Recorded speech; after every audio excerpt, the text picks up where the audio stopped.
What's up, everybody? Chris Trapasso here. Another episode of All 32 after the NFL trade deadline and post week 9 in the NFL. We are essentially at the halfway point of the 2025 NFL season, which I think is both fascinating that we've generated all these concrete takes and we still have another half of the season to go. But it's also like you have to pinch yourself that we're literally in November and we're entering week 10. We're in double digits of the weeks here in this 2025 NFL season. If you are new to All 32, the show, every week I run live here, and then after the show is done, a few hours later, you will see a clickable team timestamp in the description. I know on YouTube, you're not always looking at the description, but this is a show that you want to do that, because what I do is I go back, I rewatch my own show, and I will give you a clickable team timestamp so you don't have to watch the entire show or try to fast forward and find exactly where I talk about your team. You can click at the start of your team's segment and just watch that 1 to 3 minute clip, which is a perfect segue to explain, again, if you're new here to All 32, what I do on this show. I run through a stat nugget, usually advanced stats. I'm not just saying like the team leaders in rushing yards or passing yards, usually an advanced stat nugget for all 32 teams. Sometimes it's a film observation. Sometimes it's a general philosophy that I've noticed by scouring over the analytics and watching the film. Or sometimes I'm just highlighting a player that has really been either really bad or really good for all 32 teams in the NFL. I believe last week in week 8, I started with the AFC East. So I like to jump back and forth with each conference. So today here on All 32, I'm going to start on the NFC side with the NFC East. And I like to always start with the Dallas Cowboys because they are just so incredibly fascinating. And it seems like such a challenge to get inside the brain of Jerry Jones, their owner, and I think they're still their de facto GM. They have Stephen Jones there. They have Will McClay there. But it seems like Jerry Jones is the one still pulling the strings in Dallas. After the trade to acquire Quinnen Williams, it cost a first rounder and a second rounder. I believe a second rounder next year and a first rounder in 2027. After trading away Micah Parsons, it felt like, what is this team doing? I mean, we all watched them on Monday Night Football, and it felt like, man, they're I don't want to say dead in the water because the offense is still really good, but the defense is just so bad. You could say, okay, well, they brought in a perennial all-pro, someone in Quinnen Williams who is still relatively young and is still one of the best defensive tackles in football. So, okay, that makes sense. But then you're like, well, is this one player at defensive tackle going to transform what has been the worst defense in football and make this team capable of going on a run to one of the NFC wildcard spots, or maybe battling for the NFC East title? Probably not, though, with the Eagles being as good as they are. So that was my first reaction. Like, what are they doing? Like, they're trading away future early round picks when this team should probably start, I don't want to say to fully rebuild, but use first and second rounders on better defensive players, because that side of the ball for Dallas has just been ravaged by injuries and some bad draft picks like Mozzie Smith, who was traded yesterday. But then, I mean, it kind of depends how you look at it. If you're looking short term, okay, Quinnen Williams helps. I don't know if he's going to help enough. But long term, to have Quinnen Williams on this Cowboys roster and on the books, his cap hit is like under $8 million this year. It's like $21 million in 26 and like $25 million in 2027, somewhere in that range. Micah Parsons is making like $40 million the next 3 years in Dallas. And I saw Albert Breer of Sports Illustrated calculated all of those numbers and compared them. Quinnen Williams' contract and Micah Parsons' contract. It's saving the Dallas Cowboys over the span of the next 3 years like $68 million. Now, Breer astutely pointed out that the Cowboys have to make the right decisions with all of that extra money, but that is a big savings for a team, even across 3 seasons. Have $70 extra million essentially to sign free agents, to extend some of your homegrown talent. I think that matters. And for as much as I do think that Jerry Jones, I mean, and clearly by making this trade when you're an under 500 team at the trade deadline, proves that he wants to win. I still think more than anything else, he wants to maximize his bottom line. And that's probably true with all owners, but I think he probably cares about the financial element of the team more than most owners in the NFL. So they get a huge savings. They get someone to play next to Kenny Clark, who they obviously acquired in the Micah Parsons trade. I just don't know if it's going to be enough, but from a financial standpoint, it's actually pretty smart and a shrewd decision by the Cowboys. But they could have had, a first rounder and a second rounder in these next couple of drafts that they no longer have, and they have sent to the Jets. So hopefully Quinnen Williams, if you're a Cowboys fan, can help revitalize this defense. And I don't think the defense needs to be, a top 10 unit, but just not the worst defense in football. Then they can become relevant because the offense, I think, can be very good, especially when there is a little bit more opportunity for balance, where you can utilize Javonte Williams, who's been awesome in the ground game.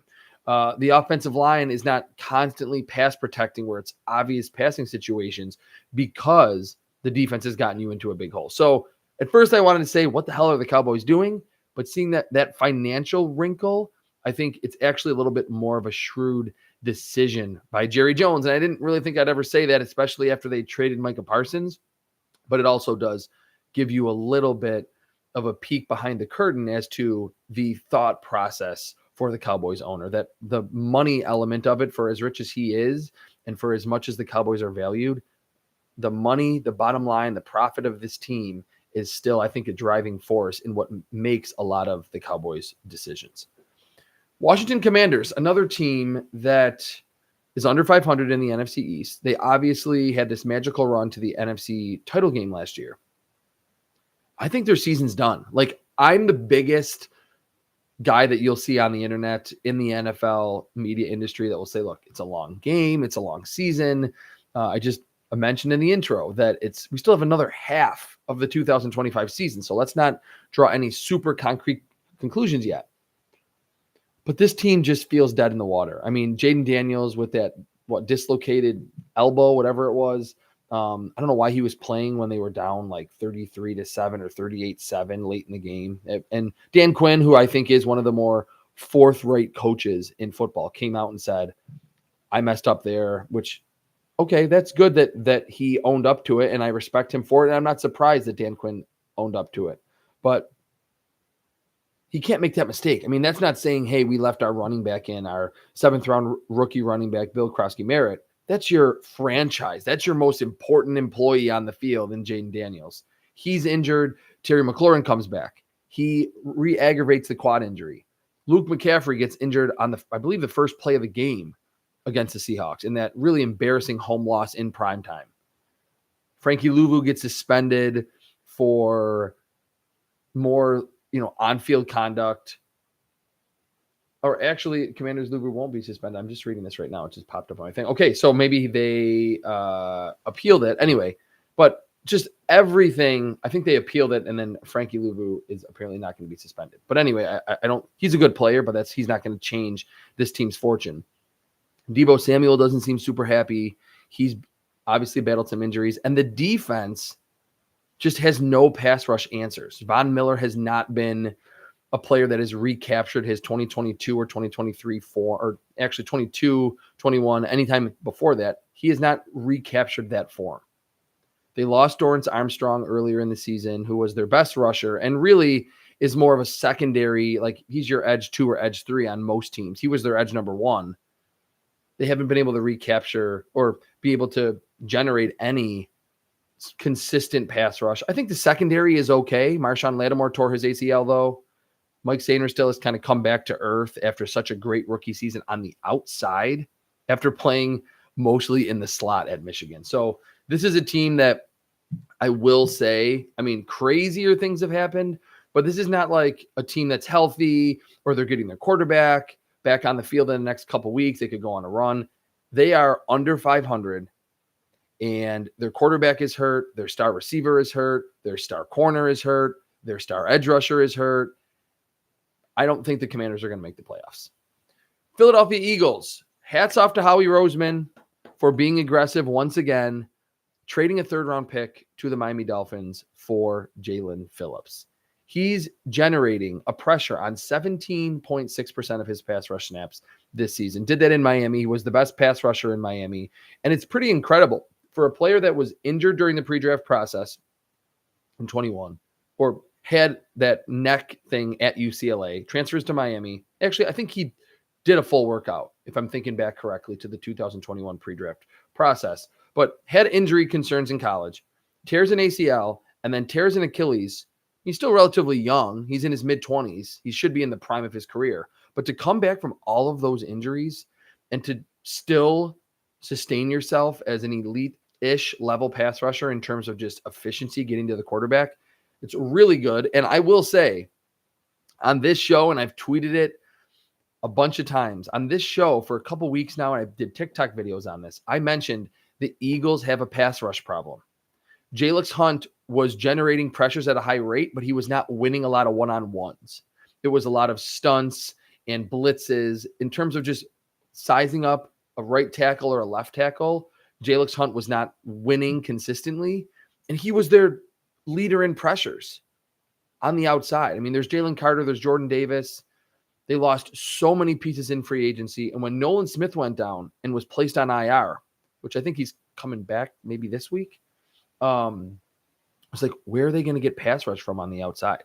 Now they have righted the ship, and there's no concerns about Nick Sirianni's job anymore. And I know Philadelphia sports talk radio can be tough, and the fans are super passionate in Philly.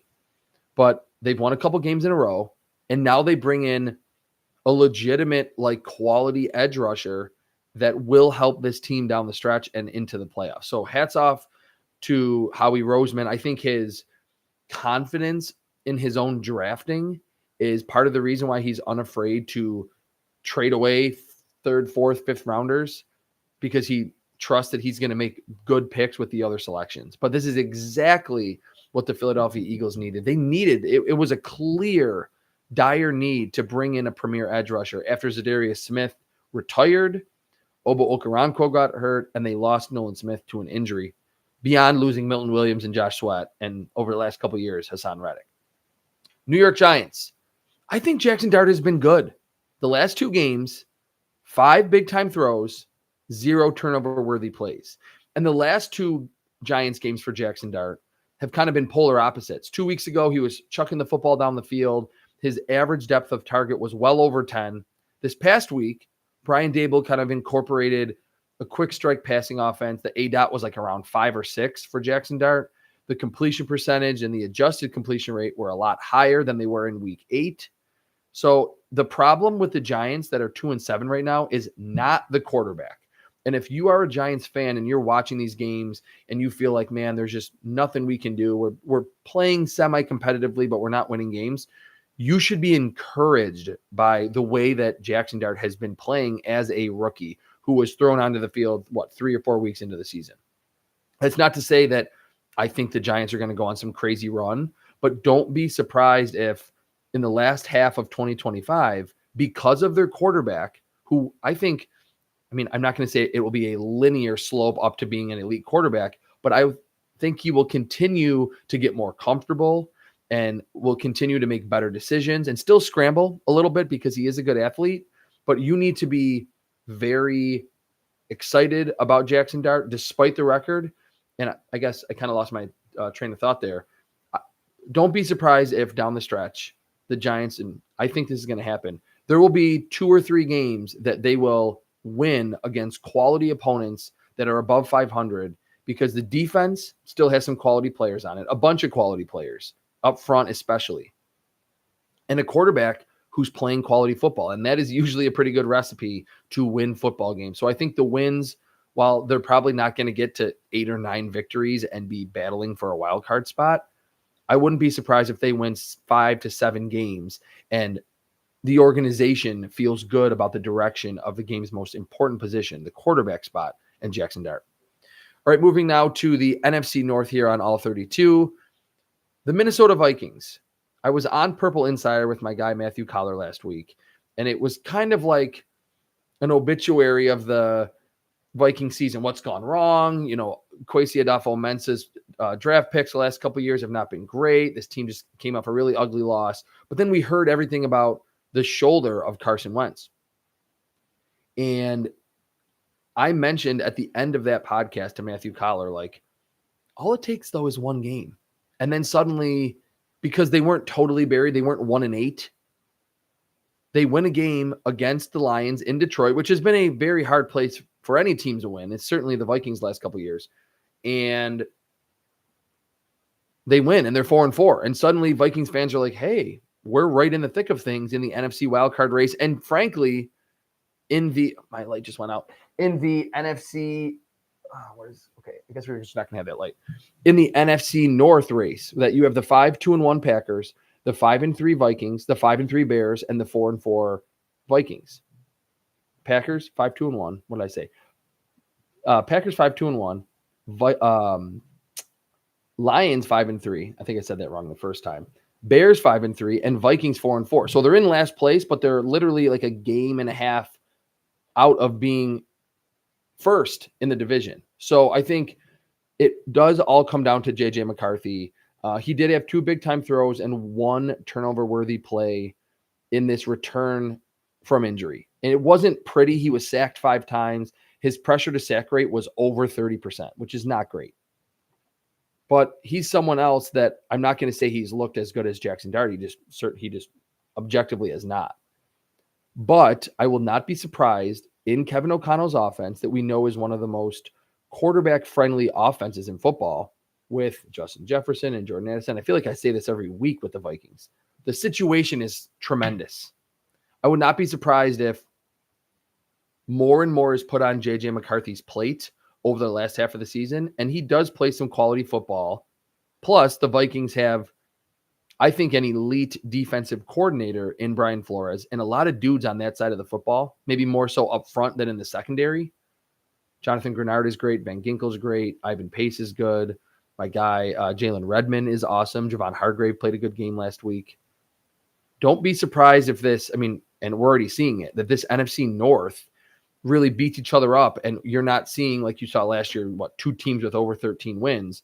The winner of this division is like 11-6 or 10-7, something like that. And I think the Vikings are still very much alive, even if you don't feel like they're alive in their division, for a wild card spot, because I do think JJ McCarthy will eventually start to get a little bit better based on just the growth that he showed at Michigan, the experience that he got there under Jim Harbaugh, and the situation that he's in on offense with Christian Darrisaw, Justin Jefferson, Jordan Addison, TJ Hawkinson, Aaron Jones, Jordan Mason. That whole group is really good. And he has a great quarterback-friendly former quarterback head coach in Kevin O'Connell. Detroit Lions, I want to highlight Al-Quadin Muhammad, who has become the missing piece, I think, in the Lions defense. Forever, or I guess the last 3 or 4 years, they need a number 2 to Aiden Hutchinson. Aiden Hutchinson leads the team in pressures with 55. Al-Quadin Muhammad has 31 of those pressures, or has 33 pressures, I think, 33, 31, something like in the low 30s. I saw both of those, maybe at 2 different websites. His pressure rate is 17.4%. So he's not a big name. He wasn't a huge acquisition in free agency. He wasn't an early draft pick. But now when you play the Lions, you have to deal not only with Aiden Hutchinson, who is a tremendous, elite, high-volume edge rusher. Muhammad is on the other side and can really get after it. He's kind of, to me, like a Danico Autry type, where he can play inside, outside. He's powerful. He's surprisingly sudden off the football and has pass rush moves and plenty of power. So Al-Quadin Muhammad has been a very important piece to the Lions. Keep an eye on him when you're watching Lions games. The Lions are inside the top 10 in EPA per play allowed in non-garbage time situations entering week 10. And I think a big reason is obviously Aiden Hutchinson, the guy that I highlighted last week, Jack Campbell, who I think is having an all-pro caliber season at linebacker. And Al-Quadin Muhammad matters up front. Absolutely.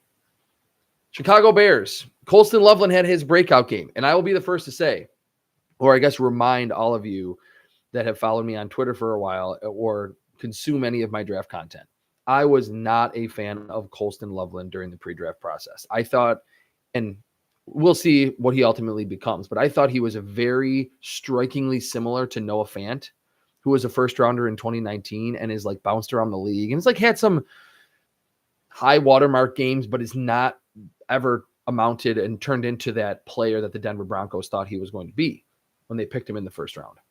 Well, picked 20 overall, I think. I just love knowing those random nuggets in my head. And sometimes they're not right, but that one I think is right because I remember the Steelers traded up for Devin Bush, Broncos moved back, and then picked Noah Fant.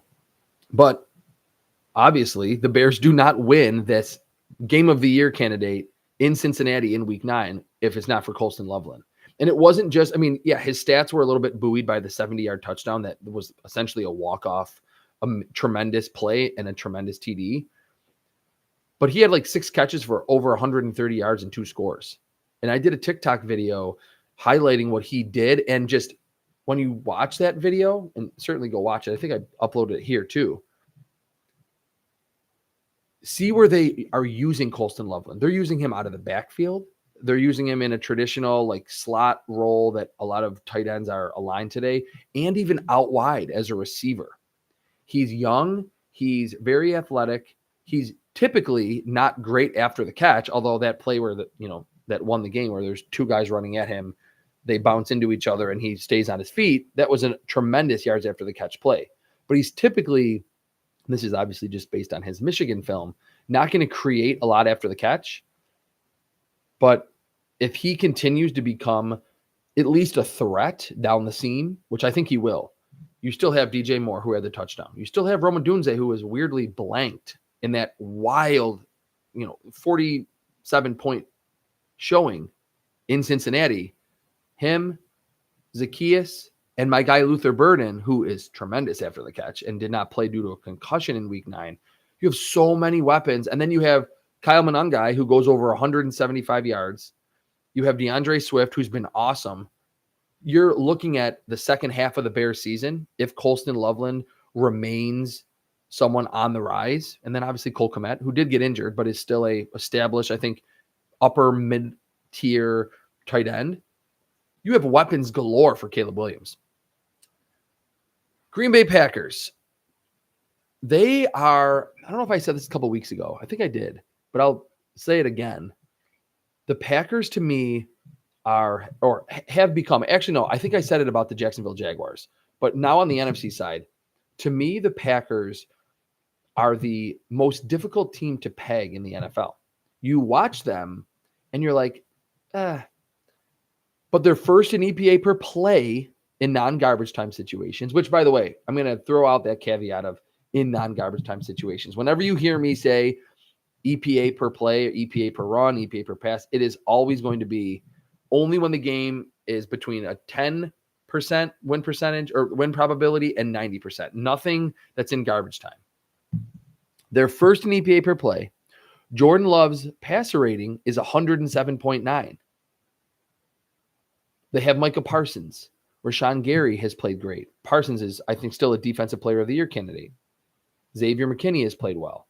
Maybe the secondary is not tremendous, but Quay Walker, Edgerrin Cooper at linebacker, you have a lot of good quality young players on the defense. But they're 5-2-1. And I guess my point that I wanted to make is I think the loss at home to the Carolina Panthers in a game where Bryce Young didn't take over. It wasn't like you lost because, man, the other team's quarterback was just sensational. Bryce Young was bad in this game. I think it's going to ultimately cost the Packers in the playoff seeding race. I mean, the tie is going to make things complicated, probably.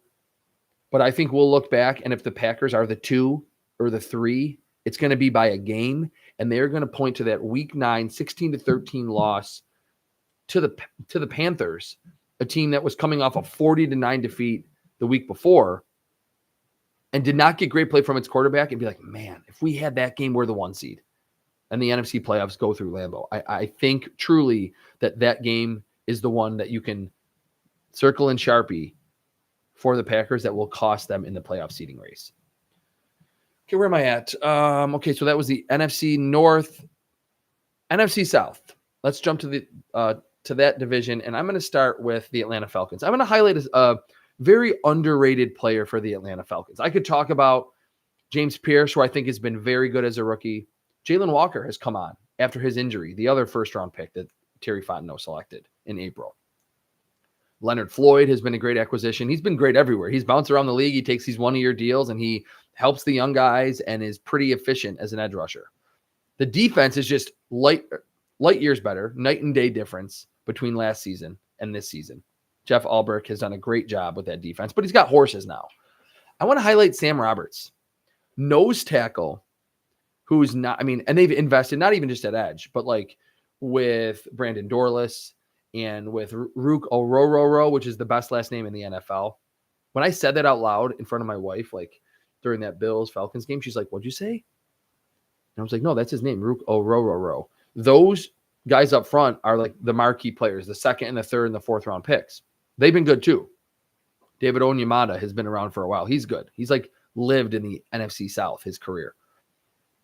But Sam Roberts at nose tackle, he has only played the last 4 weeks, 6, 7, 8, and 9. He has 4 pressures on 39 pass rush snaps. So he's right around 10%. And I've always said, and I will continue to say, unless it drastically changes, but as of now, if you're an interior player and your pressure rate is around 10%, you are one of the best edge rushers in terms of efficiency in the NFL. I mean, maybe if you're at 8 or 9, it's not great, but if you're 11 or 12 or 13, that is astronomically high. So I always kind of land on 10% at the edge rusher spot that you want to be. So Sam Roberts, 4 pressures on 39 pass rush snaps in the last month for the Falcons.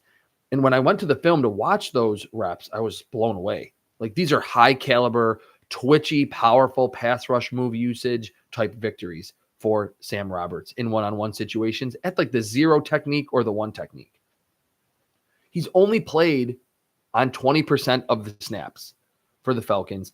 And they actually signed him off the Carolina Panthers practice squad in September. So like, he was not a part of the plan at the start of the season, or I guess in training camp and in the preseason for the Falcons. He has been really good. Go watch his film number 99, Sam Roberts for the Falcons, is part of this super deep defensive front in Atlanta that is suddenly super deep. It's never been deep, and it hasn't had a lot of marquee players the last decade plus. It does now, and there are some of these first and second, third, fourth rounders who are really anchoring the unit, but do not forget about the nose tackle that plays about 1/5 of the time, Sam Roberts. He's been really good. The New Orleans Saints, it's hard for me to find anything positive to say about this team. There's not enough evidence, and maybe after next week, I can talk about Tyler Shough and just take a 3-game sample and say, all right, how has he looked? Because that's probably the saving grace for all Saints fans right now, that they're watching Saints games and saying, well, if the 26 or 27-year-old rookie that we have, if he ultimately, I think he's 26, if he's ultimately good, all right, we can cling to that for next year, because the team's 1-8, 1-7, 1-8. They only have 1 win. They beat the Giants. And they're certainly not contending for a playoff spot this year. I think they're light years away from that. And even the most fervent Saints fan, I think, would agree. But if Tyler Shough plays well this season, you're like, okay, we got our quarterback maybe. And like, let's try to build around him. We have Kellen Moore as the head coach, who did great work with the Philadelphia Eagles, the Chargers before that. Maybe we have something. But what I actually wanted to talk about was the fact that they got back, and this is like a weird wrinkle, and it's kind of, I guess it's negative, but I think it makes sense to be semi-negative about the Saints right now. They trade Rashid Shaheed. They apparently, we're not going to re-sign him. He is a burner. He is, I think, going to be great in Seattle. They got a 4th and a 5th for him, which is good. I mean, it's to get 2 selections. I thought he was going to go for about a 4th only. To get 2 selections, that's decently good GMing by Mickey Loomis and Jeff Ireland there, who I think that duo has done a lot more bad for this organization over the last 5 years post Drew Brees than good. But this individual transaction to get a 4th and a 5th for Rashid Shaheed, I think is good. But to me, I was like, man, you know what they did? They got back the 4th round pick that they sent to Denver for Devon Vele, who has he been injured? I don't think he's really played that much. That was like another like Jonathan Mingo for a 3rd or a 4th rounder that the Cowboys did a year ago. Made absolutely no sense. He was a 7th rounder and had a quality rookie season, not great, in Denver, and they sent a 4th round pick for him. At least they got that back in the Rashid Shaheed trade. Tampa Bay Buccaneers are coming off a bye week. 2 big games coming up for Tampa Bay out of conference. They host the New England Patriots in week 10. Then they go on the road to Orchard Park to play the Buffalo Bills in week 11. So 2 big games coming up for Tampa. And I want to highlight Yaya Diaby, who is an interesting case that his pressure rate is only 12.3%. And usually a player's pressure rate, especially at edge, is higher than his pass rush win rate, especially if you're a good rusher. Like a lot of your wins don't amount to a pressure because the ball's out of the hand too quickly or it's on the other side of the formation, whatever. But Yaya Diaby's pressure rate is 12.3%. And he is 12th in pass rush win rate, which actually, I think I had this backwards. Yeah, 12th in pass rush win rate at 19%. So he is getting, like he's winning, but his pressure rate, it's usually not that big of a disparity, I guess is what I wanted to say earlier. So he is winning a lot. He's just not getting to the quarterback as frequently as I think the Buccaneers would want at the edge rusher spot. But in terms of a one-on-one situation against a left guard or right guard, he kind of bounces in and out, but mostly plays on the edge, left tackle, right tackle. 19%. He is 12th in the NFL, Yaya Diaby, at the edge rusher spot in pass rush win rate entering week 10. So a big couple weeks coming up for the Tampa Bay Buccaneers. We'll see. I mean, I think they are a good team, but this will be an ultimate measuring stick pair of weeks coming up for Tampa Bay. The Carolina Panthers, what a victory for this team that I don't think anyone saw coming. To get completely blown out by the Buffalo Bills in week 8, 40-9. Yes, you had Andy Dalton. He did not play well. But the defense, it came in like super sturdy against the run, like quietly kind of good against the pass, allowed over 200 yards rushing to James Cook. Josh Allen didn't really have to do much, but he made a couple plays in that game. Then you got to go to Lambeau against a 5-1-1 Packers team with Micah Parsons and so much efficiency on offense. And they win that game 16-13. That felt like a game where down the stretch in the last 5 minutes, the Packers were going to come back and grit out a kind of an ugly win. It's what really good teams do. And the Panthers held on. The Packers couldn't do it. And what I think with this, 5-3 Panthers team, a big reason why this club, and what I would point to more than anything else, why this team is actually above 500 at the halfway point of the season, the defensive improvement. Like Teterow McMillan's been great on offense. Bryce Young's been, I don't really think he's built on that second half of the season in 24. He's actually been kind of But the defense last year was like the worst defense in NFL history in terms of like points allowed, EPA per play was worst in the league. Right now, if you look at across the board for the Carolina Panthers, EPA per play, EPA per dropback, success rate, EPA per rush allowed, they are like either 18th or 19th in like all of those all-encompassing efficiency metrics. So like that's what I've been saying about the Cowboys. Like the Cowboys don't need to become the 2000 Ravens to make the playoffs. They just need to be reasonable. The Cincinnati Bengals do not need to become the best defense that organization has ever fielded to be a playoff contender. They just need to kind of be where the Panthers have been, like middle of the pack, 18th, 19th, 16th, 20th, 17th, all in that range. That's what this defense has become. Derek Brown, the young pieces, Princely Umanmilayan, Nick Scarton, J.C. Horn has played well. Trayvon Merrick at safety has been a godsend and on the back end for this team. So I just wanted to point out, I wanted to look, and I went into the season. I want to track what the Panthers do defensively. Do they get better? They made a defensive onus after the Teterow McMillan pick to get better on that side of the ball and add spend resources on the defensive side of the ball. And it's not, again, been paying huge dividends, but to be in the middle of the pack, I think that has been good enough for this team to be above 500 entering week 10, which I think is a pretty good accomplishment for this Panthers team that has been down for such a long time. All right, was that the entire NFC South? It was. Okay, East, North, South. So now we have the NFC West. And I'll start with the Arizona Cardinals. You could talk a lot about Jacoby Brissett and Kyler Murray, which I will say, I'm going to pat myself on the back. I said it here, I think 2 or 3 weeks ago, that the Carolina Panthers, the Arizona Cardinals offense is better when Jacoby Myers. Oh my God.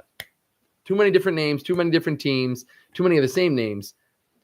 I've said it here for a couple weeks that Jacoby Brissett makes the Cardinals offense better. It is a more efficient passing offense and just a overall unit more effective when Jacoby Brissett is the quarterback and it's not Kyler Murray. Now, I do think it was probably not a coincidence that like they name him the starter and then Murray, oh, well, yeah, he does kind of have an injury. And I will give my respect to their head coach, Jonathan Gannon, because he said, truthfully, it's a little of both.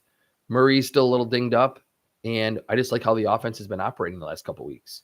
We saw the best game of his NFL career from Marvin Harrison Jr. from a catch perspective in a single game.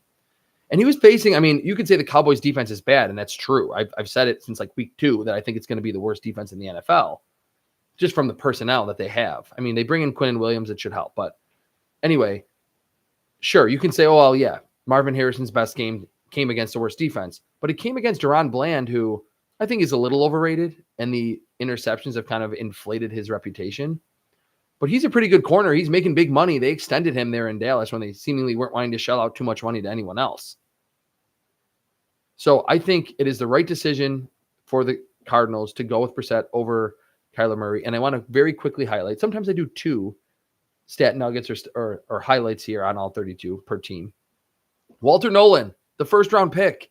Darius Robinson has not really done much as a 2024 first-round pick, but the 25 first-rounder, Walter Nolan, I was super excited about. I absolutely loved him during the pre-draft process. He was very high in my NFL draft algorithm, resin, but he didn't play the first like 6 or 7 games because of an injury. He didn't really work out during the pre-draft process because of that injury. He had a sack, a tackle for loss, 3 total tackles, and his sack of Dak Prescott was high level. It was against Tyler Smith at left guard, who is one of the highest paid left guards in football, one of the best and most athletic and powerful left guards in the game.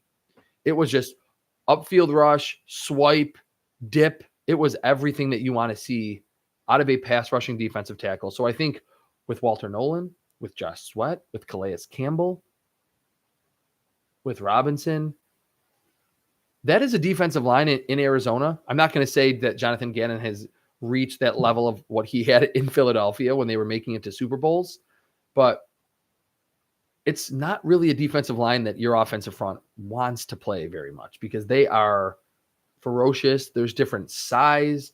There's different types. Calais Campbell, 6'8", and he's 40 years old and he's still doing it. He had 2 sacks against Dak Prescott, but Walter Nolan can be that really exciting, super young and athletic and refined pass rusher inside for Arizona. San Francisco 49ers. Hats off, round of applause for Kyle Shanahan to keep this team afloat amid a ridiculous, and I would say unparalleled, but it seemingly happens every year to the 49ers, amount of injuries. There are a few games above 500. They are right there with the LA Rams, who I'll get to in a second. Obviously, I'll get to them next. In the NFC West, Brock Purdy's played what? 1 game, 2 games? They've gone with Mac Jones for the majority of this season. I mean, he's had his times where he's looked like Mac Jones, and you kind of understand, all right, he's not the long-term answer. But no Brandon Ayuk, no George Kittle for the first month of the season. Deebo Samuel's gone. No Ricky Pearsall for the last 5 or 6 games. No Fred Warner, no Nick Bosa. And I think right now they have 6 wins. They do have some tough games down the stretch. Most teams do. You got to play your teams in the division. That's just how the scheduling goes. You have another half of the season. But with the 49ers with 6 wins right now, they have games against the Arizona Cardinals, a team that they've, I'm pretty sure, owned the last 3 to 4 years. Carolina Panthers, who are better, but certainly beatable. The Cleveland Browns and the Tennessee Titans. And then there's like 2 or 3 others that are against tougher opponents. They got to play the Rams again. But those games, you throw out the records. Those McVay and Shanahan know each other so well that those games are always tight. But Cards, Panthers, Browns, Titans. I think maybe they don't win all 4 of those. Maybe they drop one and then they win one of the games against a more difficult opponent. I think the 49ers are getting to at least 10 wins. They're going to be in the playoffs. And it's going to be one of the best coaching jobs that Kyle Shanahan has ever done. Los Angeles Rams. Who else had it, or I didn't have it, but who had it on their 2025 NFL bingo board that entering the second half of the 2025 season, Matthew Stafford would be the leader among qualifying quarterbacks. Brock Purdy actually has more, but he's only played a couple games. That Matthew Stafford would be the leader in yards passing per game entering week 10. I don't think anyone would have had that. You got Kyron Williams, you have Blake Corum, you drafted Jarquez Hunter, who I loved out of Auburn. I think they should give him the ball more. They want to run the football, but they add Puka Nacua, or they add Devontae Adams to Puka Nacua. Puka's been injured a bunch. He's dealing with another injury. But Matthew Stafford, like almost 100, I think it's 170 yards passing per game, to like throwing to Adams, who's been great. He's been awesome and has really defied father time in terms of he has been like still very, very good into his early 30s, which usually doesn't happen. He and Stephon Diggs have still been quality players when a lot of the times 30, 31, 32, when you reach that age, there's a precipitous drop-off for most formerly high-level receivers, not for Devontae Adams. But he's thrown to Jordan Whittington, Tutu Atwell, the tight ends, certainly the running backs too. But Matthew Stafford, hats off to him for being still prolific through the air as a passer. And yes, the Rams are absolutely for real. Their defense, they're number one in EPA per play on defense. They're a legitimate Super Bowl contender. Seattle Seahawks, I could say a lot. I mean, they went for it. They traded the 4th and the 5th to get Rashid Shaheed. And I know, obviously, John Schneider watches this show every week, and he just took the idea from me, of course, that I think last week or 2 weeks ago, even though the Seahawks, everything has been great for the Seahawks this season for the most part, my take was I'm a little concerned that this offense is too JSN heavy. Now, again, I think I mentioned that either last week or 2 weeks ago, that we have seen these tremendous individual receiver seasons, and those teams have usually been pretty good. Cooper Kupp, his teammate, comes to mind right away. In 21 or 22, he like triple crown. But it felt like, man, it's JSN, and Kupp has dealt with so many injuries. He's one that's into his 30s and seems like a step or two slower and just not anywhere close to the same receiver. I love Torrey Horton, but like Cody White caught a touchdown in that blowout over the Washington Commanders, who's been like a longtime practice squad guy. Elijah Arroyo and AJ Barner, I think, are really good young tight end tandem. But it was like, if they face a really good corner or a defensive coordinator that is going to say, we are not going to let JSN just go off on us for 8 catches for 160 yards and 3 scores, then maybe Sam Darnold, who is traditionally and historically not been great against pressure, they could have problems. Now they trade for Rashid Shaheed, who is one of the fastest wide receivers and players in the NFL. Sam Darnold, for now 1.5 seasons, we'll say into his second season, one of the most accurate downfield throwers in football. And now you can't just roll safety help over the top of JSN, because you do not want to leave Rashid Shaheed one-on-one burning down the field, because he is crazy fast. So I love that acquisition for the Seattle Seahawks. And very quickly, Nick Manwari is turning a corner. He didn't play right away at the beginning of the season, but he made some high caliber plays. The bubble screen as he's getting blocked, one-arm tackle of Deebo Samuel was incredible. There was a few times in coverage against the Commanders that I don't want to say looked lost, but was just a step late reacting to the play. But he's also made plays in coverage. He's a great blitzer. Nick Manwari, 6'3", 220, the most explosive player in the 2025 draft class. Playing kind of the Cam Chancellor, like big nickel role, strong safety linebacker, has been really, really good. Now he needs to improve a lot in coverage to get anywhere close to what Cam Chancellor was, because he was low-key awesome in coverage. But Nick Manwari is playing in that Kyle Hamilton role, which I know he's kind of more drifted back to free safety last year. But when Mike McDonald was there in Baltimore, that's the role that Kyle Hamilton played. And we're seeing a similar athlete, maybe even more explosive athlete, in Nick Manwari starting to play good football in Seattle. All right, that was 45 minutes on the NFC side. So I'll be a little quicker on the AFC side, although I got all the time in the world and it's my show. So maybe if we're way over an hour, that's totally fine. Remember, before I jump to the AFC side, do not watch this whole video. It's completely fine. Just like and subscribe so you get this video every week. But go down to the description and check the clickable timestamps, the team by team clickable timestamps to find your team segment to get that 1 or 2 to 4 minute segment on your team every week here on All 32. Jumping now to the AFC side, Buffalo Bills, huge win over the Kansas City Chiefs in week 9. And I want to highlight Joey Bosa. He had 9 quarterback pressures of Patrick Mahomes. And Jalen Moore, who was the stand-in for Josh Simmons, has been one of the best pass blocking left tackles in that audition with Josh Simmons away from the team. So it's not as though Joey Bosa, yes, he was a backup that he faced, but it wasn't as though he was facing like the third string left tackle who had been terrible. And it was like, okay, well, yeah, he had 9 pressures, not surprised. It's an awesome performance from him in general. And he is, I think, exceeded expectations in Buffalo. Joey Bosa's pressure rate right now is 20.1%. And he has been the rusher who has rushed the passer the most on Buffalo's defensive line. So that's not as though the 20.1% pressure rate is just buoyed on a small sample. He has rushed the quarterback 174 times, pressure rate of 20.1%. Joey Bosa, and then opposite him, the other bookend defensive end, Greg Rousseau, has low-key been very, very good. So the Bills that are dealing with so many injuries at defensive tackle have a very deep defensive line. They're going to get Daquan Jones back, maybe even as early as this week against the Miami Dolphins. In a few games, they're going to get their second-round pick, TJ Sanders, who had a pressure rate right around 10% before his knee injury. They're going to get him back. They're probably not going to get Ed Oliver back until the playoffs at the earliest. And they did lose Michael Hoyt. But in general, AJ Epinesa has the highest pressure rate that he's ever had in his NFL career. Javon Solomon can be kind of that Michael Hoyt blitzer, stunt help type player. But Joey Bosa has absolutely exceeded expectations. And what I was kind of leading to there, the Bills are super deep up front and can really get after the quarterback in waves because of how much depth they have along their defensive line. Miami.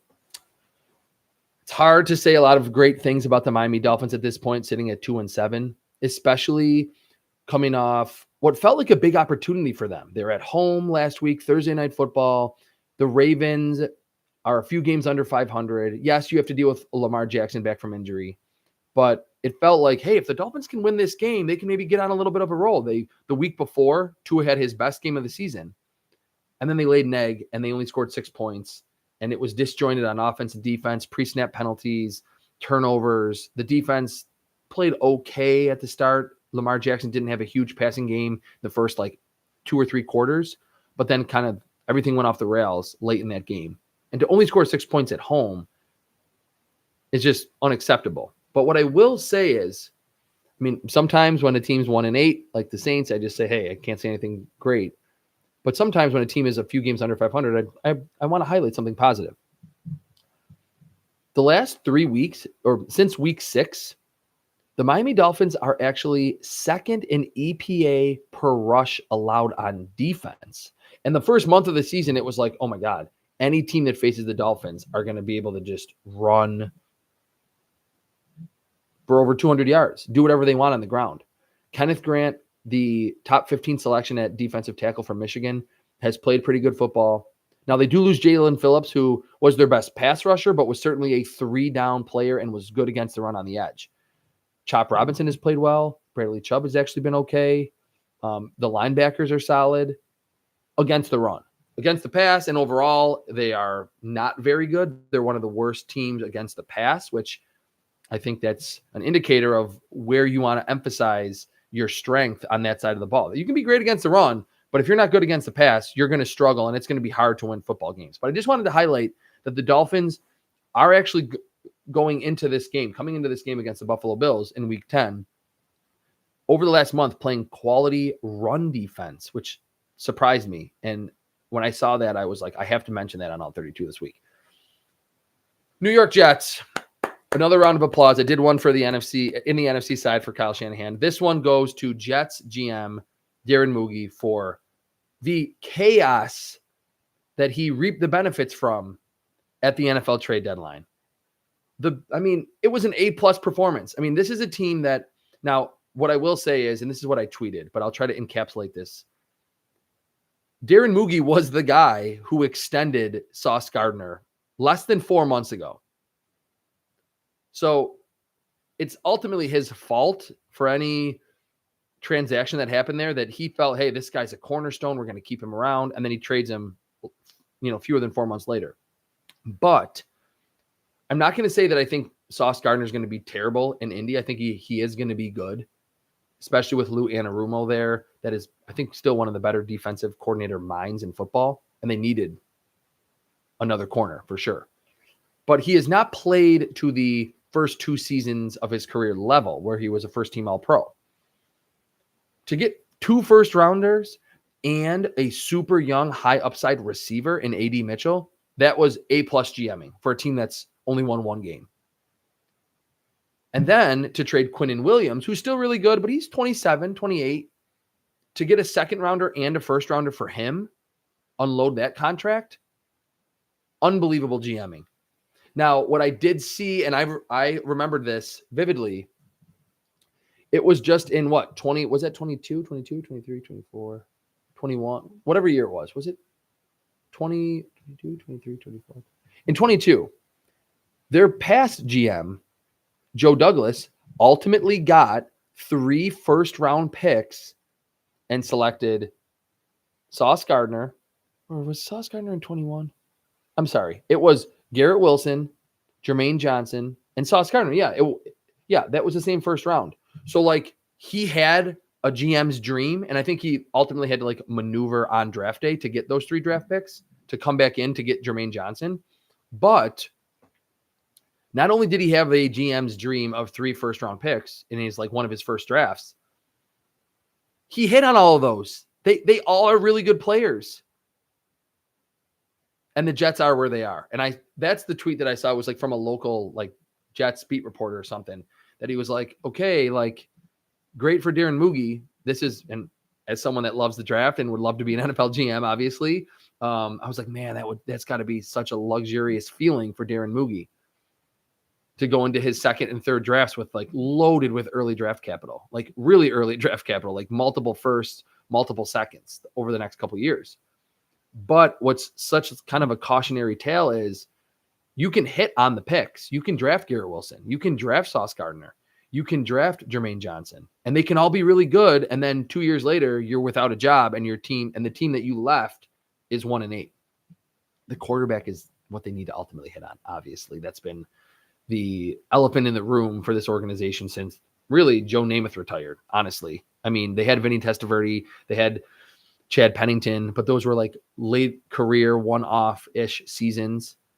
So at least now they have all the ammunition they need. If any quarterback they want, they could probably get. Or they could stay pat and say, hey, look, this quarterback's going to fall to us, and we're going to pick him, and we're going to hopefully get a Jermaine Johnson type, a Quinnen Williams type, a Sauce Gardner type, a Garrett Wilson type. And I do like that they ultimately did not trade Garrett Wilson, because whoever that quarterback is, you want him to have an established, legitimate number one, which I think Garrett Wilson absolutely can be with the right quarterback. New England, they are 7-2. Are they 6-2? No, yeah, they're 7-2, leading the NFC East, leading the AFC East going into Week 10. We've seen this before with the Bills and the Patriots in 21, or was it 22, with Mac Jones. They were leading the division in Week 12 or 13, and the Bills ultimately caught them. But what I wanted to mention with the Patriots, I think I have much more confidence in Drake May ascending than I did Mac Jones when they were saying that, the Patriots are going to reclaim the throne in the AFC East like 4 or 5 years ago. So that certainly matters. What I wanted to mention with them, they have been super healthy. And that sometimes you're the San Francisco 49ers and you deal with a ridiculous amount of injuries. You're the Washington Commanders, ridiculous amount of injuries, and it's lights out for your season. The football gods are, they can say, look, this is it. They can be harsh. And sometimes you're super healthy. Kayshon Boutte, I think, was it a hamstring injury? But apparently he's just day-to-day. Boutte, day-to-day. And then Christian Gonzalez went down against Atlanta as well. Head injury, but apparently he's fine. So really, outside of Ramondre Stevenson, they have like been one of the healthiest teams in football. That, and I'm not insinuating anything. It's just, I think it's worth pointing out because I'm a firm believer, and I feel like this is like the third straight week that I've said this, that we underweigh the impact of injuries, or in the Patriots case, the lack thereof, when we're evaluating teams, when we're trying to project forward, predict what's going to happen over the next month or the final half of a regular season or whatever. If the Patriots start to deal with some injuries like we've seen almost every other team in the NFL deal with, that is a recipe for them to come back to earth a little. Or if they stay healthy, they're going to be very hard to beat, and it's going to be difficult for the Bills to unseat them, even though they're like a 1.5-ish games back, and there's a huge game in a few weeks, Bills at Patriots, that's going to go a long way in deciding the AFC East. But it will be hard for the Bills to ultimately overcome that slight deficit that they're in right now behind the Patriots if the Patriots just stay super healthy. Milton Williams has played a lot. Christian Barmore, who has not been hurt whatsoever, was dealing with those blood clots the last couple of years, hasn't been an issue. The secondary has been healthy. And really it's only running back and it's Ramondre Stevenson. And I think more people want Travion Henderson to get the ball anyway. Okay. NFC. I'm not on the NFC anymore, Chris. AFC North. I absolutely love the Baltimore Ravens addition of Draymond Jones. I think I tweeted it on NFL trade deadline evening of NFL trade deadline. Those are my two favorite trades, were the Rashid Shaheed to the Seahawks, and in the AFC side of things, Draymond Jones to the Baltimore Ravens. He is coming off a 6 pressure performance in Tennessee, and he fits the mold, Draymond Jones, of what the Baltimore Ravens have loved on the defensive side, like for a long time. They've had different defensive coordinators, but John Harbaugh has been there since 2007, 2006, 7, 8, somewhere in that range. It's been a long time. They like oversized players along their defensive front, whether that's the Michael Pierce types at nose tackle, whether that's the Darius Smith at edge, who was like 270 plus. Draymond Jones is listed at 6'3" and 280. He can play inside, outside, and is a pretty good pass rusher. Now, he was a little bit of a flop last year in Seattle or like the last 2 years as a free agent acquisition after starting his career pretty good and pretty efficiently in Denver. But this is someone that can play on the outside with his hand up or with his hand off the turf. He can have his hand in the dirt at defensive tackle. And it's another team. It's kind of the AFC version of the Philadelphia Eagles defensively, where the last month or so, especially after they traded Odafe Owe, that I was banging the table saying, where is the pass rush coming from in Baltimore? I still have questions about the perimeter pass rush, but if they utilize Draymond Jones as a stand-up rusher occasionally and let him rush from that 3-point stance at 4 technique, 3 technique, all those techniques inside, that can help a lot in Baltimore. And I think it is needed for that team to generate more pass rush, to go on a little bit of a run and to get back in the AFC playoff race. Pittsburgh Steelers, talked about pass rush win rate earlier with Yaya Diaby, that he was 12th in pass rush win rate among edge rushers. Do you know who's first? Pittsburgh Steelers edge rusher Nick Herbig. And I'm probably preaching to the choir if you are coming to this segment and a Pittsburgh Steelers fan. But Nick Herbig needs more snaps. I've been saying it for a long time now. I've even seen on some of my TikTok videos, and I felt like the last 2 years I've like highlighted Nick Herbig multiple times on TikTok in my film videos, and you should go watch those, obviously. And I get comments on those Nick Herbig videos where from Steelers fans seemingly that are saying they should just trade Alex Highsmith, get a really high pick, and just plug in Nick Herbig opposite TJ Watt. I don't know if I would go that far. And they obviously have extended Alex Highsmith, and I think he's still a pretty good second. He's one of the better secondary rushers in football. But Nick Herbig first in pass rush win rate. I think he's playing like 30% of the snaps. He's got to be on the field more for the Pittsburgh Steelers in the second half of the season. Cincinnati Bengals. I am going to cite my good friend, longtime friend here in the NFL media industry, Joe Goodberry. He posted a screenshot of EPA. Was it EPA per play total? Or no, it was EPA per dropback allowed on defense. The first 5 or 6 games of the season, when Logan Wilson was one of the starters, the Bengals were not good. They were 25th in EPA per pass. So it's like, okay, bad, bottom 4th of the league, but all right. Now they are last. After they benched Logan Wilson, they're playing 2 rookies, Demetrius Knight and Bear Carter. I didn't really like either of those 2 in the pre-draft. Or actually, I didn't mind Knight, but I was not a big fan of Bear Carter. And let me check my algorithm quickly here live on the show. Demetrius Knight, Resin was like, okay, he's solid. Bear Carter, where's Bear Carter? Bear Carter. Why is he not in here? Oh, Bear Carter was a lot lower. So I didn't love either of those 2. They benched Logan Wilson and the defense. And not only are they last in EPA per pass allowed on defense, they're like way in last. Like it's basically like you are turning quarterbacks into like 2007 Tom Brady when you're facing this iteration of the Logan Wilson-less Cincinnati Bengals defense, and now he's on the Dallas Cowboys. So that's just wanted to mention that Cincinnati team, I would just honestly, and because I want you, the viewer, to get the best information possible, go to Joe Goodberry on Twitter, read everything that he's been saying about the Cincinnati Bengals organization, the draft process, everything. It's on offense is great, but on defense, it's just been an abomination. They really didn't make much of an effort in terms of veterans during the offseason outside of doing that last minute extension with Trey Hendrickson. And the defensive rookies have just not played up to snuff. Jermaine Pratt and Logan Wilson are now on different teams. Those 2 key cogs of that Cincinnati Bengals AFC champion team that got to the Super Bowl and was like this close to winning a Super Bowl just a few years ago. Both of those players are gone now.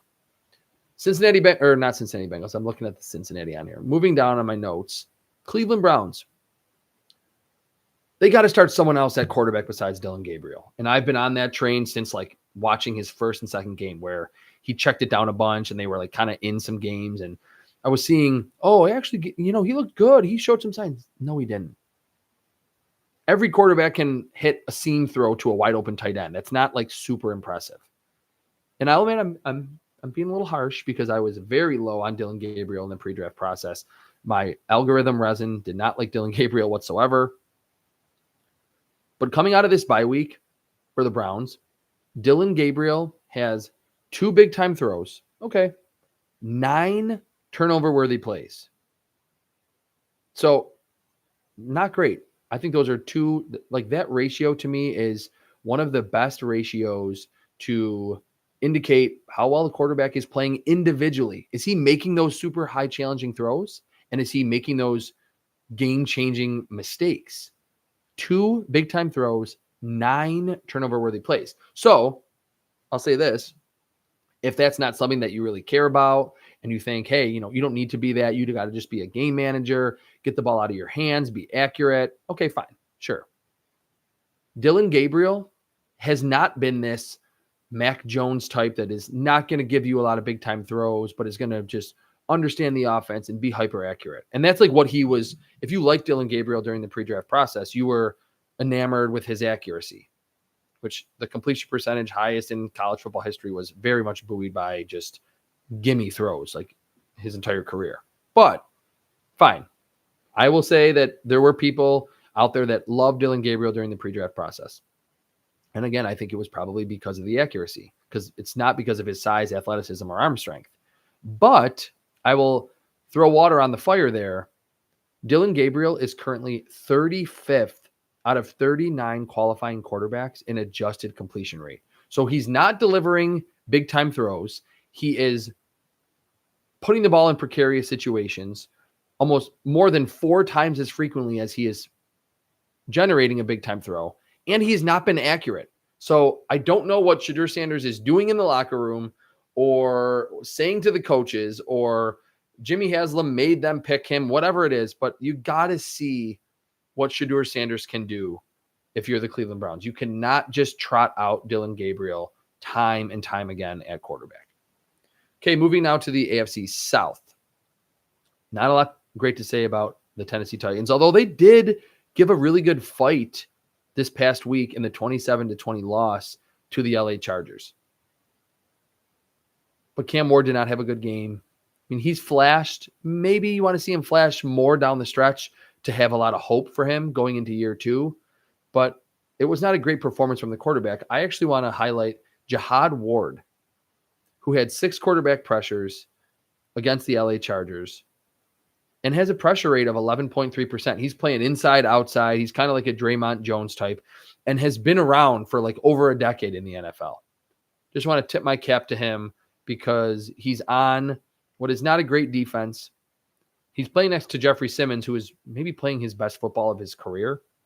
And Jihad Ward has become a very good number 2 interior, versatile type rusher in Tennessee this season.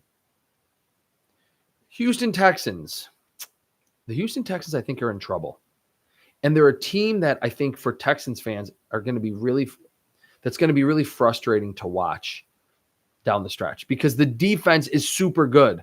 Still, to this day, entering week 10 and post-trade deadline, I think the best edge rushing tandem in football is Will Anderson and Donnell Hunter. They're both in the top 8 in pass rush win rate at the edge position. So right there, I mean, that's the numbers not lying. And that's objectively, they have been winning at a relatively high rate. And there's 2 players on the same team, same defensive line that are in the top 8 of pass rush win rate. But they can't run the football, which, believe me, I'm the biggest proponent of. You got to be able to pass and stop the pass. But if you can't run and you have a bad offensive line, which the Texans did this full revamp of the offensive line, and it is not really done any better than last year's unit. If you can't run and you get in situations 2nd and 9, 3rd and 8, you have a bad offensive line. And I think CJ Stroud is pretty mobile. He's functionally athletic, but he's not Lamar Jackson or Josh Allen or Patrick Mahomes at avoiding pressure. You're going to be in trouble. And I think that is the key reason. It's kind of a ripple effect why the Houston Texans have struggled offensively and have been in so many of these low-scoring games where the defense keeps them in, but the offense can't do enough to just win the game 24-14. They were leading the entire game against Denver. The offense just needed a few more first downs or another field goal or another touchdown to win the game. Obviously, CJ Stroud going out didn't help. But then they kind of sputtered. Davis Mills doesn't come in or comes in and doesn't play particularly well. But they can't run the ball. They're 30th in success rate. They're 31st in EPA per play. And they have games against Buffalo, Indy, KC, and the LA Chargers down the stretch. So I wouldn't be surprised if they give some of those offenses problems because the defense is legitimately good. You got to mention Derek Stingley, of course, too. Kamari Lassiter is a really good number 2 corner, the former second or third rounder from Georgia. But they can't run the football, and the offensive line is not good, and now CJ Stroud is dealing with a concussion. So it wouldn't shock me if the Texans sneak into like the number 7 seed, but I don't think they're going to win the AFC South again. And with the AFC West as deep as it is, and the AFC North with maybe a potentially surging Ravens team, it's going to be like they have their work cut out for them. It is going to be difficult for the Houston Texans to ultimately make one of those wild card spots. Jacksonville Jaguars. So they trade for Jacoby Myers. I know they had a bunch of draft picks, but they unload a bunch in the future for Travis Hunter. He's on IR. And maybe that ultimately becomes, I don't want to say a good trade because they really overspent, but maybe Travis Hunter becomes either an elite level corner or an elite level wide receiver. We didn't really see we didn't see that play in this first half of his rookie season, but there were flashes. Certainly, I think more so at receiver than at corner. And you can, have your own opinion on that. But to trade a 4th and a 6th for Jacoby Myers, it was kind of like, if you're going to go for it, go for it. Be the Seahawks and trade a 4th and a 5th for Rashid Shaheed. Jacoby Myers is good. I labeled him before the season as the most underrated receiver in football. His contested catch win rate for his career is like at 60%, which is crazy, or like 60 something percent, crazy high. Multiple 1,000-yard seasons in his career. But, or actually was maybe last year his only year that he's done it, but he's been over 800 like 3 or 4 times. I just don't know if this moves the needle enough, and it's trading away more future picks. Now, they did get kind of an ugly win in overtime over the Raiders in week 9 to kind of, I don't want to say keep the season alive, but probably was what sparked them to be buyers at the trade deadline. I think it will help. And I think more than anything else, they just need to get BTJ going. They need to start peppering him with targets, get his confidence up, and get better play from their quarterback, Trevor Lawrence. Indianapolis Colts. Okay, so they trade for Sauce Gardner. That's the obvious one. We talked about it earlier, that from the Jets' perspective, that it was an awesome trade for Darren Mugie and the Jets. And I just talked about the Seahawks going for it, trading a 4th and a 5th for another receiver to complement JSN. This is the Colts going for it when they watched all of the other contenders on the AFC side. I mean, outside of maybe that Jacoby Myers trade within their division, stay put. Like the Chiefs didn't trade for anyone. The AFC North leading Steelers did not trade for a receiver. There's no Breece Hall on the Chiefs. The Bills did not make a trade for a wide receiver or a defensive end edge rusher to replace Michael Hoyt. And I think what it screams is the Colts realize we need to be like super duper good beyond our quarterback. I think the Steelers actually feel pretty good about Aaron Rodgers. Of course, the Chiefs feel great about Patrick Mahomes, and the Bills feel awesome about Josh Allen. And I think even the Ravens feel like, hey, they can win 4, 5, 6 in a row with Lamar Jackson, obviously. But this is the perfect segue into Daniel Jones. They had 6 turnovers in the loss to the Pittsburgh Steelers, and they only lost by a touchdown. So that hints at this is still a pretty solid team. Like I'm not saying that I'm not insinuating that the Colts are total frauds and they're going to go 7-10. They're going to lose their last 9 games. I don't think that's going to happen. Jonathan Taylor is, to me, the offensive player of the year, front runner. He and JSN. But that game marked the 4th time this season that Daniel Jones had more turnover-worthy plays than big-time throws. That's alarming. Even if you're the biggest Colts fan or you're the biggest Daniel Jones fan, 4th time that Daniel Jones has had more turnover-worthy plays than big-time throws. And I did a TikTok film video on this right after, on Monday morning, the Colts lost. And I ended with, if that is something that your quarterback continues to do, eventually it will come up to bite you. And it did for the Colts in that week 9 loss to the Steelers. If it continues, you could see the Colts slip out of the race for the number 1 seed and maybe even inside their own division with the Jaguars at 5-3. I do think the Colts will ultimately win the division, but they have some tough games coming up. They play the Chiefs, I believe, in week 10. I think is it this week or the following week? I think because the Chiefs have a bye. You can't have your quarterback with more turnover-worthy plays than big-time throws. It is just a very slippery slope to be operating on if you're a 7-2 Colts team. So, okay, that was the AFC South. Let's go to, I did the entire North, the entire East. AFC West. Very fascinating stuff with the Los Angeles Chargers. And I feel so bad for that fan base. I feel bad for Justin Herbert. Seems like every year they're without their left and their right tackle. They have invested correctly, and they have gotten good players. Rashawn Slater, Joe Alt, awesome, respectively, at their positions. Both done for the year again. What's fascinating is, after, I went back play-by-play and looked. After Joe Alt went out in the second quarter against the Titans, Justin Herbert was only pressured on about 32% of his dropbacks the remainder of the game in week 9. So that's pretty low. If you look at, season stuff or you look week to week, if you're a quarterback that's pressured like in the high 20s or low 30s in terms of percentage of dropbacks, you're like one of the least pressured quarterbacks in football. It's when you get up high 30s, low 40s, mid 40s, that's one of the highest. So only 32% of the time, Justin Herbert was pressured after Joe Alt went out, and it was Jamari Salyer at left tackle and Trey Pipkins at right tackle. But 5 of his 6 sacks in the game against Tennessee came after Joe Alt was injured.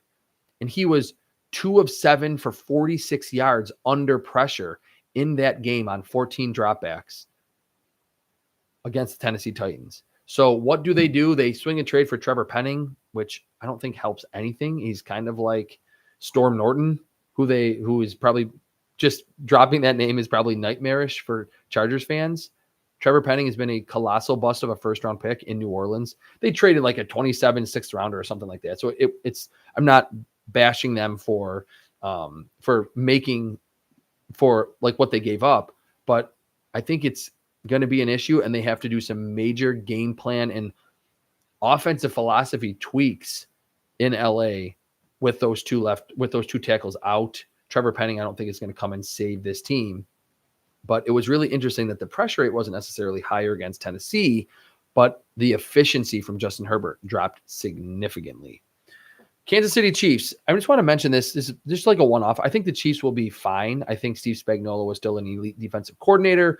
They have pieces up front, although Chris Jones doesn't quite seem to be the same Chris Jones as even we saw last year. But there's Trent McDuffie. Brian Cook's playing good football. Leo Chanel is a quality player. I'm kind of surprised. I was not a huge fan of him in the pre-draft process. Drew Tranquill's fine. Nick Bolton's a great run stopper. They'll be fine on defense. They just faced a very good Bills offense that's very efficient, one of the best run games in football. To me, still the best quarterback in football, Josh Allen. Maybe the best tight end room in the game with Dalton Kincaid, Dawson Knox, and Jackson Hawes. It was on the road. And I think the offense, I mean, you got to have all the faith in the world in Patrick Mahomes now with his full complement of weapons. They're probably going to get Isaiah Pacheco back, and they're getting Josh Simmons back, the left tackle. But I just wanted to point out one thing, that the last 2 regular season games against the Buffalo Bills, which I'm sure you've seen it and heard it 50 times, the Chiefs have lost 5 straight to the Bills in the regular season. In those 2 games, Patrick Mahomes has 1 scramble for 5 yards, and it came in the Week 9 loss just a few days ago. In the regular season loss to the Bills a year ago, 30-21 in Buffalo, Patrick Mahomes had 0 scrambles, 0 yards. Why am I bringing that up? I'm bringing it up because I've mentioned on this show the last couple of weeks that the Chiefs were near the top of the league in EPA per rush, and it, to me, was not because of Kareem Hunt or Isaiah Pacheco or the offensive line. That going into this game against the Buffalo Bills, Patrick Mahomes had as many 10-plus yard runs as Pacheco and Hunt combined. And I'm bringing it up for the Chiefs, for self-scouting, and for any future opponents of the Kansas City Chiefs, which doing what I'm about to say is easier said than done. But if you can limit Patrick Mahomes' scrambles, where it's 3rd and 7, and you actually cover really well, and then Patrick Mahomes slips out of the grasp of your defensive tackle and your linebacker who is blitzing and gets 8 yards. That is backbreaking for a defense. And Mahomes entering this game against the Bills, I haven't checked where he is after it, but entering it was on pace for the most scrambles and the highest rushing yard total of his career. So Patrick Mahomes, 1 scramble for 5 yards against the Bills in the loss in Week 9. Keep an eye on that. And even if you're just watching the Chiefs from afar, the games where the Chiefs have been really efficient offensively have had those Patrick Mahomes scrambles in it. 3, 4, 5, 6, 7 scrambles a game.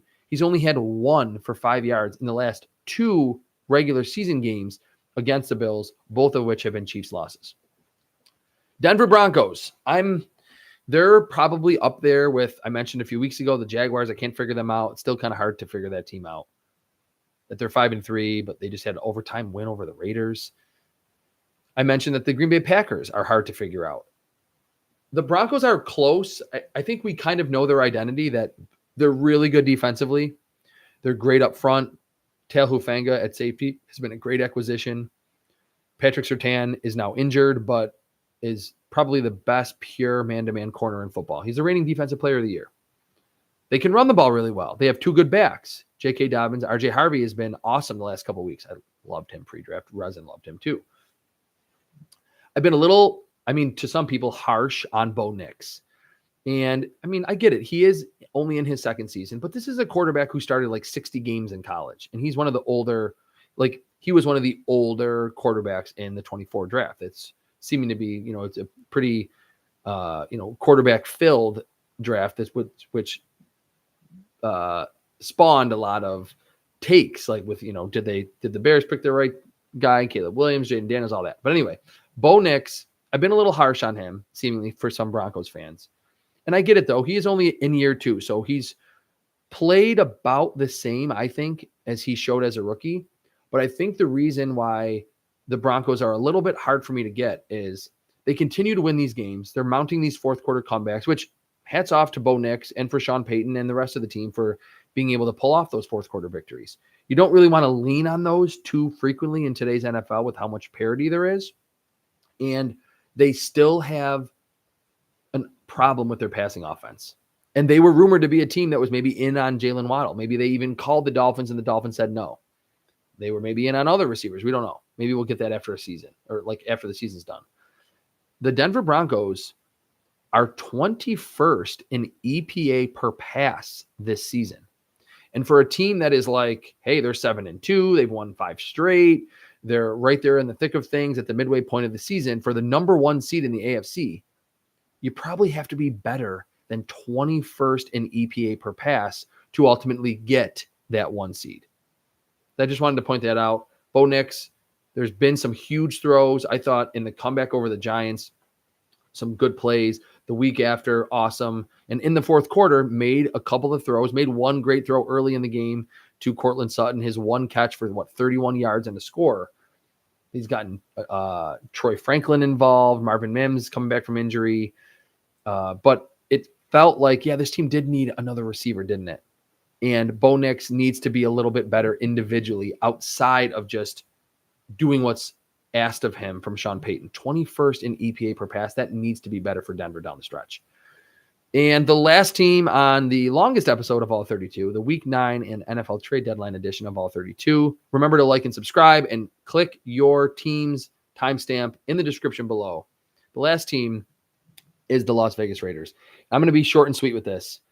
The Raiders, if you're a Raiders fan, you went into the season super excited. We got Chip Kelly, we got Geno Smith, we got Tom Brady as an owner, we got Ashton Genty, we got Brock Bowers year 2. It's been super disappointing. If you win against the Jaguars, you're thinking, okay, here we go. Brock Bowers is back, and he goes insane in that game with 3 touchdowns. But in general, they lost, and it's been a huge disappointment, very disappointing season in Las Vegas. But my one point that I will say, and I said it was going to be short and sweet, Brock Bowers individually, even without Jacoby Myers now on this team, Brock Bowers can make the Raiders really pesky. They are not going to be a fun offense to face because now you have to try to corral who I think is someone who is already an elite skill position player at a position that is very easy for the offense to find mismatches. Your linebackers can't cover him. He's bigger than your safety. He can create separation, and he's tremendous after the catch. I think it's going to work wonders for the run game. I think Ashton Genty is going to have a really good second half of the season. I don't know about the defense, if it can keep them in games. And losing Christian Wilkins, obviously, before the season was seismic. We probably can't overstate how big that was.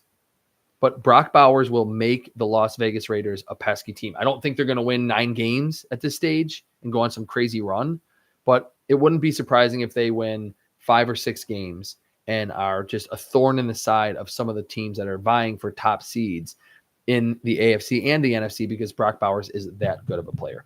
All right, that'll do it for me today. This was All 32. It was probably the most fun I've had on the show, maybe just because I'm coming off the high of the NFL trade deadline where we saw so much action and legitimate blockbuster trades and then some depth signings for a lot of teams. I'm Chris Trapasso. Remember to like and subscribe to my channel to get this show every single week where I go through stat nuggets and film observations for all 32 teams, to get my shorts during the week, my quick 1 to 2 minute videos that are highlighting specific players, specific teams, specific trends that I'm seeing around the NFL. And do not forget, I'll say it one more time, to click the clickable time stamp underneath that I will post to get your team's favorite or to get your favorite team's segment. Go directly to it. You don't have to try to find it or fast forward through this episode of All 32. Thanks again so much for watching. See ya.